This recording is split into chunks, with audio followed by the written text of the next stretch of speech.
आदाब नाज़रीन, जी सलाम में आप सभी का इस्तकबाल है। मैं हूं आपके साथ बुशरा खानम फहद। आप देख रहे हैं हमारा खास शो। किसी ने ठीक ही कहा है कि आज के दौर में सच बोलना सबसे बड़ी सजा है।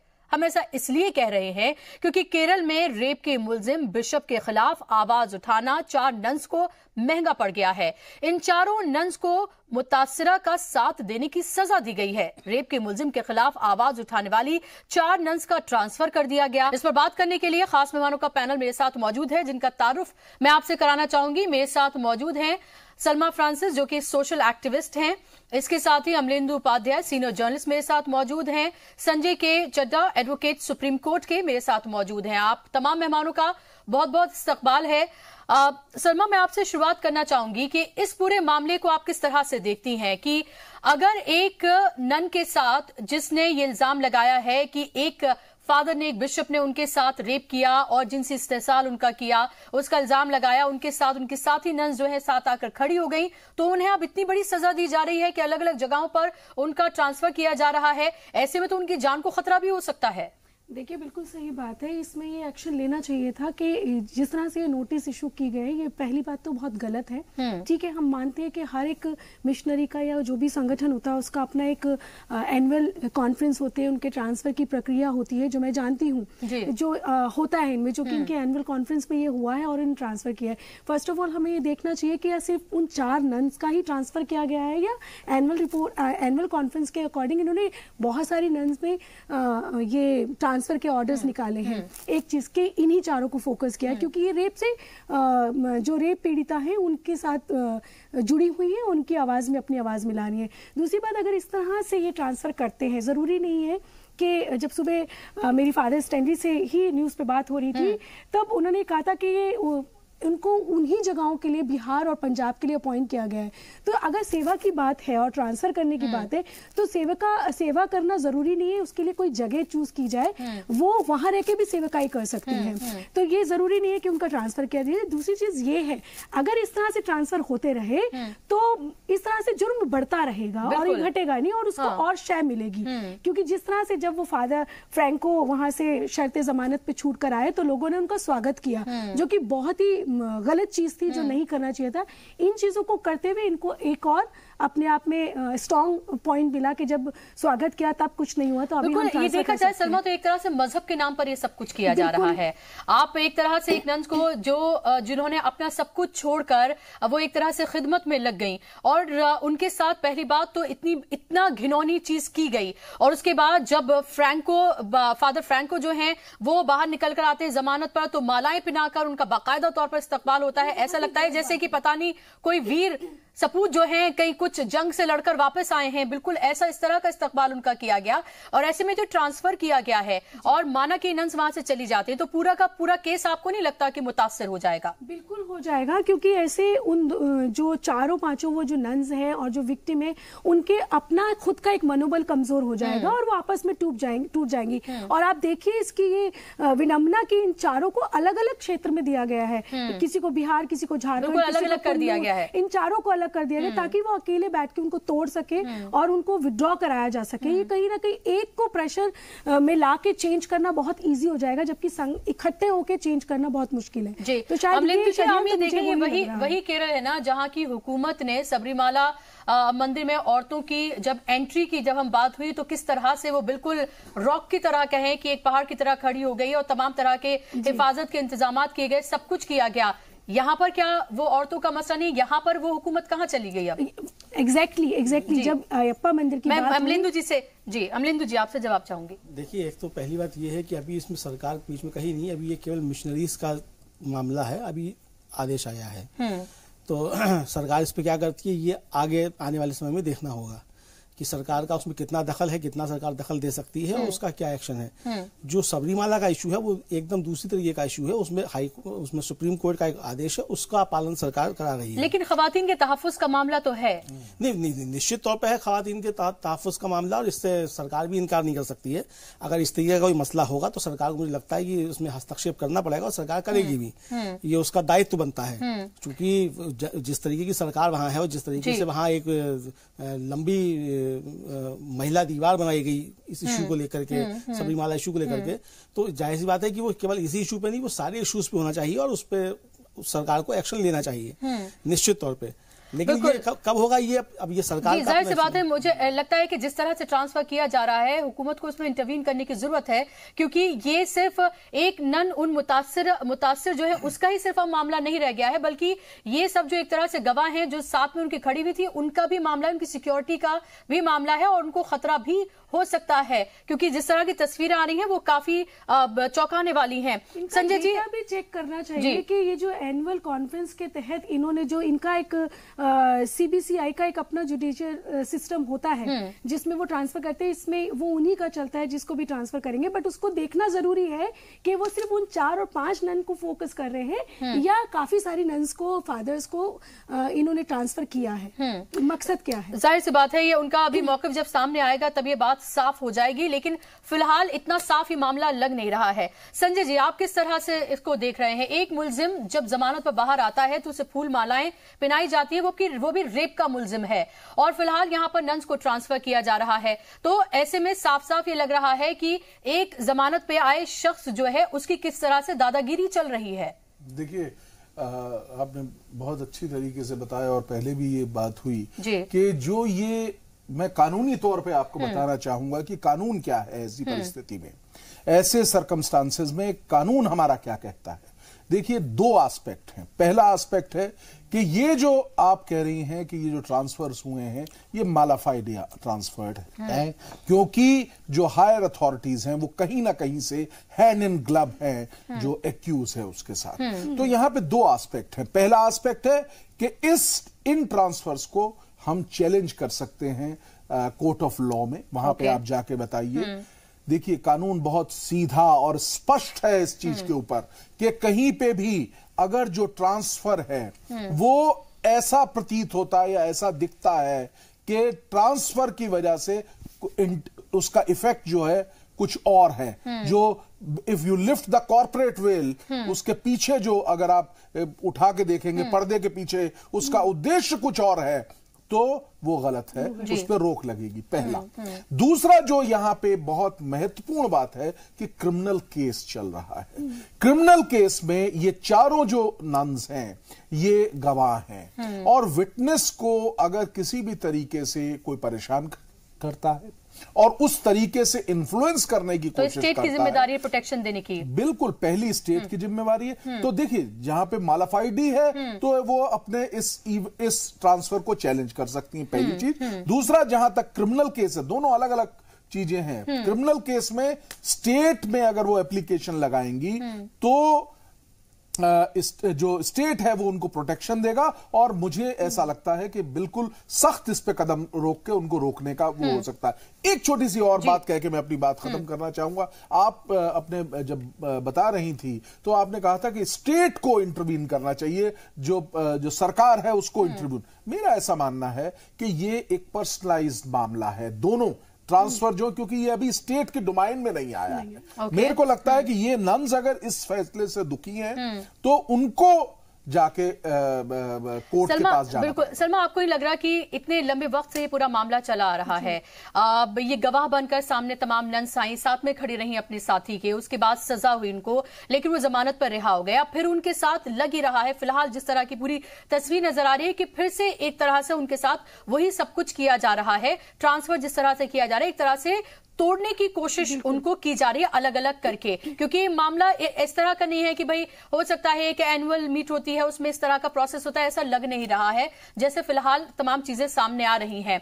आपको नहीं लगता कि अब शायद उनकी हिम्मत भी जवाब दे दे कि भाई कब तक हम अपने साथी के साथ खड़े रहें, या हो सकता है कुछ नन्स उसमें से बैकफुट पर आ जाएं, या हो सकता है कोर्ट का दरवाजा ना खटखटाएं, हो सकता है वो डर जाएं और इस ट्रांसफर पे हामी भर लें। तो इन तमाम चीजों में कहीं ना कहीं से जो मुतासिरा है, जो विक्टिम है, उसको कितना इंसाफ मिलेगा, इसको लेकर ही क्वेश्चन खड़ा हो जाता है। देखिए, ये बात मैंने पहले भी कही थी, अभी भी कही थी कि जब हम एक गुट को अलग करते हैं तो वो बिखर जाते हैं, तो कहीं ना कहीं उनका मनोबल कम हो जाता है, और इंडिविजुअल व्यक्ति को आप काउंसलिंग करके उसको बैकफुट पे लाना उसके लिए इजी हो जाता है। तो इनका क्या सोच है, क्यों उनको चारों दिशा में बांटा जा रहा है, ये हमें इस पे बात करनी चाहिए।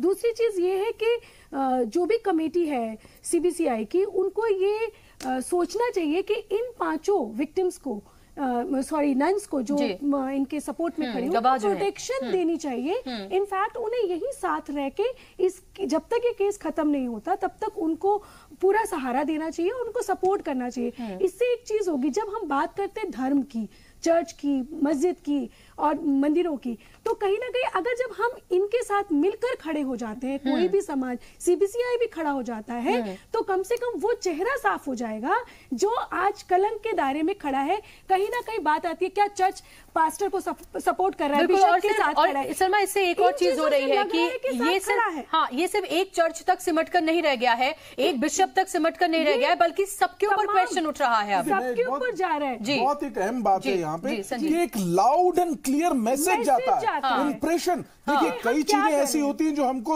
समाज के लिए, हमको देश के लिए दिखानी भी होती है, और अगर इस तरीके का कोई फैसला किया जाता है तो निश्चित तौर के इसके फॉर रीचिंग इम्पैक्ट हैं। वहां पे जितने भी और कोई भी आदमी अगर उसके जहन में कोई इस तरीके की बात आती है, तो अगर ऐसा सख्त कदम उठाएंगे तो वो दिमाग में बात आनी बंद हो जाएगी। ये मैसेज जाता है। ऐसे स्टैंड लेने से सीबीसीआई को कम से कम एक वो चेहरा, गुनाहगार चेहरा सामने तो आएगा कि एग्जैक्टली सच्चाई क्या है।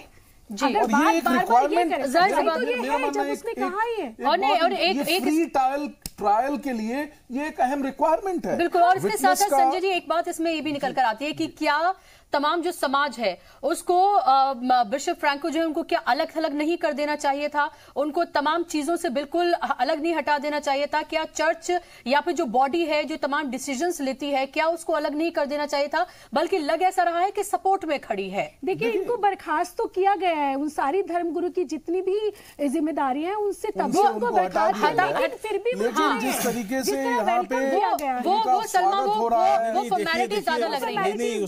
उसमें एक और चीज है, उसमें हटाया ऐसे नहीं गया है। वो उन्होंने खुद पोप को रिक्वेस्ट किया कि मुझको जब तक जांच हो रही तब तक हटा दिया जाए, तब हटाए गए हैं। और ये केवल एक केस नहीं है, पूरी दुनिया में 3 कार्डिनल जो है, इनसे मतलब पास्टर से ऊपर की जो पोस्ट है कार्डिनल्स की, 3 कार्डिनल्स जो हैं, और सबकी उम्र जो है 75 साल से ऊपर की है, उन तीनों कार्डिनल्स की जिनको हटाया गया है। 3 जगह हुआ है, कांगो में हुआ है, अमेरिका में हुआ है, मतलब 3 कार्डिनल्स हैं जिनको हटाया है। तो ये मसला और मतलब साफ दिखाई दे रहा है कि जो ऊपरी प्रशासनिक संस्था है, मतलब ऊपर का जो प्रशासनिक स्तर है, वो उस पास्टर के साथ खड़ा हुआ है, ये साफ दिख रहा है। जी अमलिंदु जी, आप यूं नहीं लग रहा कि एक तरह से एक जो पेट्रियार्कल सिस्टम है उसके तहत ये तमाम चीजें की जा रही हैं, मजहब के नाम पर ये सब कुछ किया जा रहा है? क्योंकि आप नन्स देखें, यानी कि उन्होंने जो जिंदगी जीने के जो एंटरटेनमेंट और तमाम चीजें जो होती हैं उन सबको एक तरह से उन्होंने त्यागा है। एक तरह से ब्रह्मचारी हम ये कह दें कि वो बनी है। उनके साथ अगर रेप जैसी हरकत, तो आप सोचें कि उनके उसके ऊपर क्या गुजरी होगी। देखिए बुशरा जी, मैं तो इस ख्याल का हूँ, बुरा मत मानिएगा, हमारे दर्शक बुरा मानेंगे, कि कोई भी धर्म हो, कोई भी मजहब हो, वो स्त्रियों के लिए बुरा ही साबित होता है अंततः या करके। धर्म शिक्षा नहीं देता बुरा करने की, लेकिन जिस तरीके से वहां जो पुरोहित वर्ग है, वो जिस तरीके से उसका अपने निजी स्वार्थों के लिए दुरुपयोग करता है, उससे वो निश्चित तौर पे महिलाओं के लिए जुल्म साबित होता है। तो ये सफाई करने की बहुत जरूरत है, और समाज को खासतौर से इस पर ध्यान देने की जरूरत है कि आपका पुरोहित वर्ग जो है वो धर्म की आड़ लेकर के निजी यौनाचार जो है वो नहीं करने पाए। ये समाज को और जो धर्म के मानने वाले और न सिर्फ ये, आप देखें तमाम बाबा जो हैं, तमाम बाबा जो निकल कर आ रहे हैं, वो क्या हो रहा है?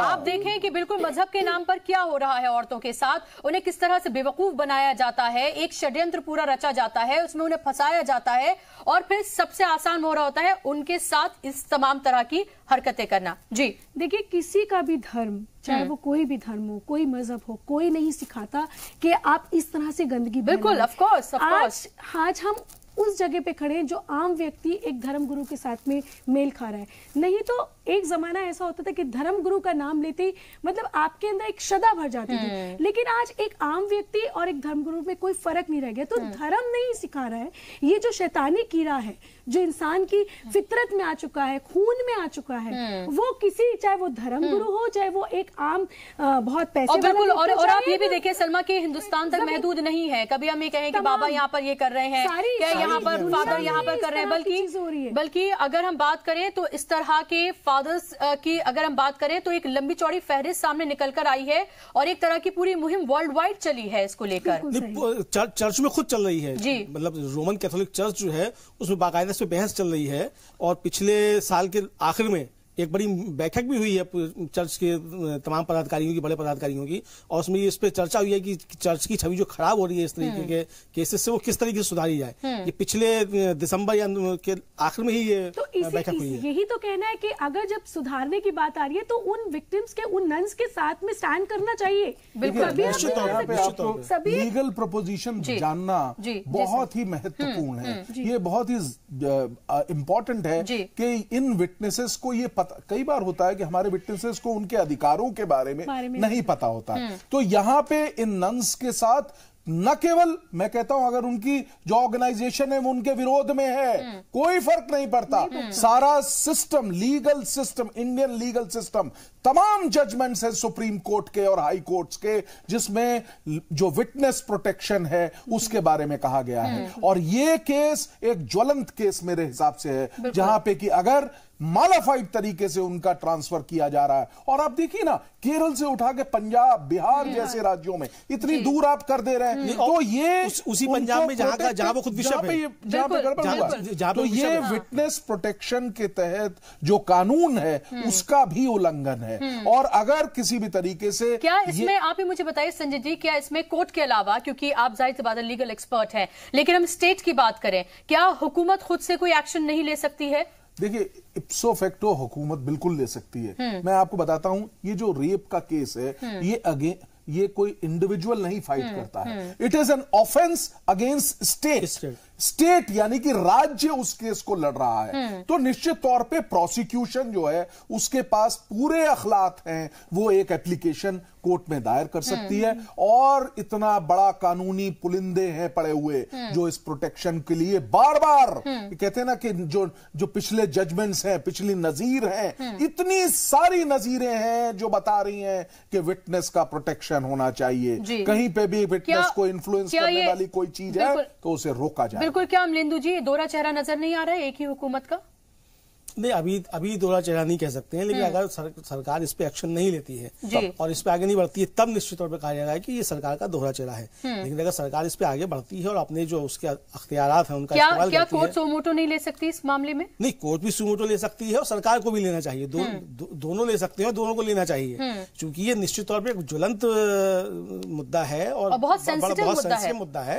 तो इसलिए इस पे होना चाहिए और मुझे लगता है कि समाज को खास तौर से इसको लेना चाहिए। समाज को भी आगे बढ़ के जो है इस पे अपना एहतजाज बिल्कुल। क्या सलमा ने जो हमने सबरीमाला में हमने देखा है कि जिस तरह से एक पूरी चेन बनाई गई, इतनी लंबी चेन बनाई गई और इतना ज्यादा वहां पर एजिटेशन हुआ, सब कुछ हुआ, एक तरह से खून खराबा कहे वो तक हमें देखने को मिला। लेकिन उसके बावजूद भी अगर उन औरतों ने ठान ली थी तो वो मंदिर में एंट्री उन्होंने की ही की। तो ये एक तरह का हमने डिटर्मिनेशन देखा था। क्या आपको नहीं लगता कि इन नन्स के साथ भी इसी तरह से रॉक की तरह बिल्कुल ना सिर्फ क्रिश्चियन समाज से, मजहब से जुड़ी, बल्कि तमाम औरतों को आना चाहिए? ये एक महिला की बात बिल्कुल, और एक ऐसी महिला की बात है जिसने अपना सब कुछ त्याग कर ईश्वर के लिए लगा दिया, लोगों के लिए लगा दिया। और उसके साथ क्या किया गया?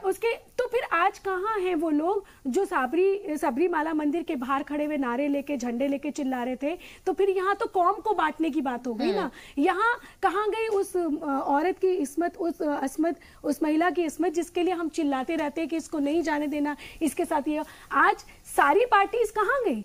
आज मुझे नहीं दिख रहा कोई तिरंगे और झंडे लेके निकल रहा है बाहर, है ना, कोई नहीं जा रहा। तो ये मुद्दा सिर्फ वहां क्रिश्चियनिटी तक सिमट के रह जाएगा, ये मेरे हिसाब से गलत है। तमाम देश को आवाज उठा के आगे आना चाहिए और इस पे भी साथ खड़ा होना चाहिए, कंधे से कंधा जोड़ के, ताकि उन विक्टिम्स को उनका राइट मिल सके। बिल्कुल। और अमलेंदु जी, हम बात केरल की कर रहे हैं, यूपी, बिहार, इससे हम केरल को बिल्कुल अलग तरीके से देखेंगे, इसलिए कि वहां का लिटरेसी रेट क्या है, वहां पर जो लोग हैं वो कितने मुहज्जब हैं, किस तरह से उनको देखा जाता है। केरल को हम बिल्कुल अलग तरीके से देखते हैं। अगर वहां पर भी जहां इतनी एजुकेशन है, अगर उसके बावजूद भी हम एक मुहिम न देखें, हम एक एहतजाज न देखें, हम इस तरह से उनके साथ खड़े हुए, अभी तक किसी का बयान भी उस तरह से सामने नहीं आया है जिसको वाकई में हम यहाँ कोट भी कर सकते हैं कि उनके सपोर्ट में कोई आया है। नहीं, तो निश्चित तौर पे अगर ऐसा नहीं है तो दोहरा चेहरा निश्चित तौर पे कहा जाएगा। ऐसा नहीं है कि नहीं कहा जाएगा और लोग इस पे चुप बैठेंगे। ये वहाँ की जो विजयन सरकार है, पिनरई विजयन साहब जो है वहाँ के चीफ मिनिस्टर हैं, उनको भी सोचना है। उनके तमाम जो ओहदेदार हैं, उनके तमाम जो मिनिस्टर्स हैं, उनको भी इस पे जो है खुल करके आगे आना चाहिए। और मैं फिर कहूंगा कि सरकार को, समाज को, दोनों को आगे बढ़ करके आना चाहिए। सवाल यहाँ सिर्फ ये नहीं है कि चर्च के खिलाफ है या किसी मजहब के खिलाफ है। सवाल ये है कि एक महिला की अस्मिता का सवाल है और उसके साथ जो है खिलवाड़ किया जा रहा है। और निश्चित तौर पे ये जो है मेलाफाइड फंक्शन ही माना जाएगा। मतलब ये ऐसा नहीं है कि उसमें किया गया है किसी कमेटी की बैठक में भी। अगर उस कमेटी की बैठक में भी हुआ है इस तरीके का फैसला, तब भी इन लोगों को छोड़ा जाना चाहिए था। उस कमेटी को ये विचार करना चाहिए था निश्चित तौर पे। जाहिर सी बात है कि हाँ, इनको प्रोटेक्शन दिया जाना चाहिए था अलग से। अगर ये माना कि रूल्स के हिसाब से भी हो रहा था तो उन रूल्स में ये देखा जाता कि ये गवाह हैं और कहीं ये पूरा केस कहीं से मुतासिर ना हो जाए, तो ऐसे में इनको प्रोटेक्शन पूरा दिया जाना चाहिए था। संजय जी, जो हाईकोर्ट का फैसला आया था उसको आप किस तरह से देखते हैं? एक रेप विक्टिम, क्या आपको लगता है कि यहाँ पर भी पावर ने अपना रोल अदा किया है? देखिए क्या होता है कि जो as far as the witnesses are concern, मैं आपको बड़े स्पेसिफिकली बताना चाहता हूं कि गाइडलाइंस दी गई हैं कि किस प्रकार से किसी भी तरीके से अगर एक आयोटा ऑफ डाउट भी है कि विटनेस जो है वो इन्फ्लुएंस किया जा रहा है, तो ऐसी स्थिति में, ऐसे सर्कमस्टांसेस में पूरा अख्तियार है कोर्ट के पास ipso facto on its own, और इवन प्रोसिक्यूशन एक एप्लीकेशन लगा सकता है विटनेस प्रोटेक्शन के लिए। और ये एक मुझे ऐसा लगता है कि ज्वलंत केस है, एकदम सही फिट केस जिसे कहेंगे वो है, जहां पे कि विटनेस का प्रोटेक्शन न केवल। और ऐसी स्थिति में एक और कानूनी पहलू है, वो ये है कि अगर आवश्यकता पड़ेगी तो विटनेस को जितना जल्दी हो सके जल्दी से जल्दी उनका एग्जामिनेशन भी किया जाएगा, जिससे कि अगर यहां पे ऐसा लगता है किसी भी प्रकार से कि वो व्यक्ति इन विटनेसेस को इन्फ्लुएंस कर रहा है, तो वो कोर्ट के सामने आके अपना बयान पहले भी दे सकती है कि हमें इन्फ्लुएंस हो रहा है। तो यहां पे अपने आप को कमजोर नहीं समझना चाहिए, विटनेसेस को, इन नन्स को अपने आप को कमजोर नहीं समझना है। उनको ये देखना है कि कानून, पूरा इंडियन लीगल सिस्टम उनके साथ खड़ा है और उनको बिल्कुल। और अमलेंदु जी, एक ये दोहरा चरित्र यहाँ पे ये भी नजर आता है, दोहरा चेहरा नजर आता है कि जब हम देखते हैं कि जब मॉब लिंचिंग में जब जो मुलजिम होते हैं जब वो छूट कर आते हैं, तो हम ये देखते हैं कि इसी तरह से माला पिनाकर, मिठाई खिलाकर, बल्कि पोस्ट वोस्ट देकर भी उनको बाकायदा तौर पर आगे बढ़ाया जाता है। यहाँ पर भी बिल्कुल ऐसी तस्वीर हमें देखने को मिली। लेकिन जब उनको जितना क्रिटिसाइज किया जाता है उतना क्रिटिसिज्म यहां पर देखने को क्यों नहीं मिलता है? क्या पॉलिटिकली सूट नहीं करता? नहीं, देखिए निश्चित तौर पे पॉलिटिकली सूट नहीं करता। ये प्रश्न भी हो सकता है क्योंकि केरल में जो है चर्च जो है वो काफी कुछ चीजें निर्धारित करता है। ऐसा नहीं है कि वहाँ चर्च प्रभावित नहीं करता, चर्च भी वहाँ प्रभावित करता है। और असल में वहाँ दो बड़े सेक्शंस हैं, एक तरफ चर्च है और दूसरी तरफ जो इस मुस्लिम लीग से जुड़े हुए लोग हैं वो हैं।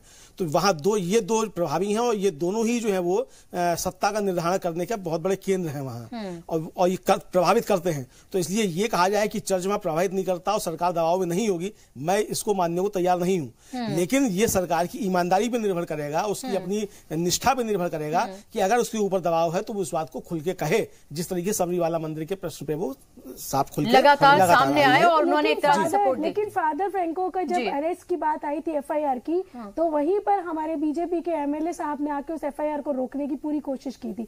तो पॉलिटिकल तो बहुत पावर है ना वहां पर। तो अभी जब ये सब चीजें दिख रही है तो क्यों बिल्कुल वहां पर सब एक तरह से देखें तो खुश करने की कोशिश जो है तमाम तरफ से करने की कोशिश की जा रही है। सबरीमाला में देखा था कि किस तरह से बीजेपी ने सपोर्ट किया था और अभी तक वो क्या कुछ वहां पर कर रही है। इस मामले में देखें तो अभी इंतजार करना होगा कि सीएम साहब क्या वाकई में उसी तरह से सामने निकल कर आते हैं और क्या सो मोटो लिया जाता है इन नन्स को प्रोटेक्ट करने के लिए ताकि पूरा केस मुतासिर ना हो। बहुत बहुत शुक्रिया आप तमाम मेहमानों का स्टूडियो में आने के लिए, अपना कीमती वक्त देने के लिए। इसी के साथ हमारे इस प्रोग्राम में बस इतना ही।